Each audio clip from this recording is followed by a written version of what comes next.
Welcome to the first video on the REALvision Pro Introduction series. In this video, we'll be discussing some of the basics how to navigate through the software.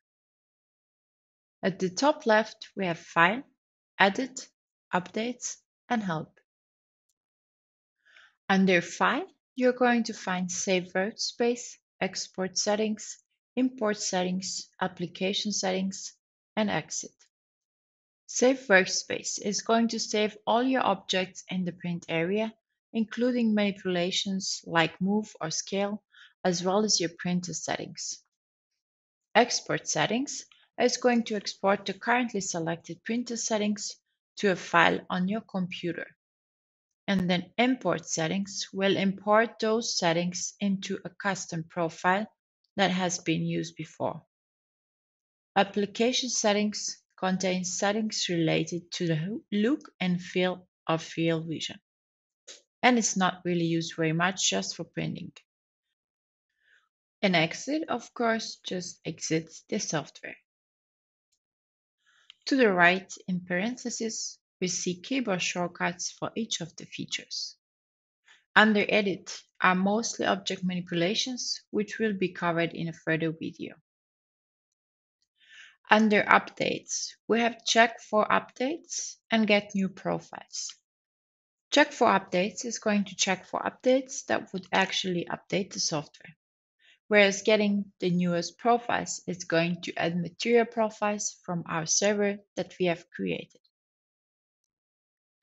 Help has an About option, which shows some details about the software, a user manual link, where you have a detailed user guide, and there is also a deactivate option where you can deactivate your license.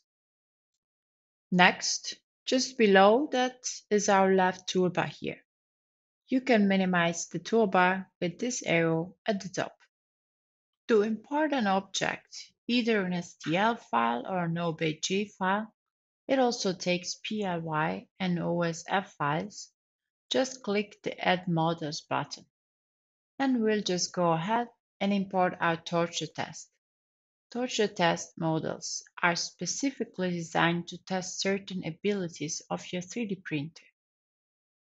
Once the torture test is in the print area, it can be accessed through the manipulations and selected by either clicking on it or going down to the object list and clicking on it here. A window might pop up saying that the 3D model has errors. Many models out there are in fact broken, but REALvision handles most of them anyway, so you just need to click OK. Go ahead and import another one, so we have two objects in the print area and down in the object list. I'm just going to drag and drop this one. You can tell which one is currently selected because it's the blue versus the gray. To maneuver the camera, you can use the right click on any sort of dead space. Click dragging with the right click is going to rotate the camera, and then the middle mouse button, clicking and dragging, is how you pan. The scroll wheel is zooming in and out. At the top, we have a Reset Camera button and a Reset Workspace. This is going to reset the workspace to before any sort of object manipulations have been taking place. It's going to ask you if you want to do this before you do so. That's all for our first video. Thank you for watching.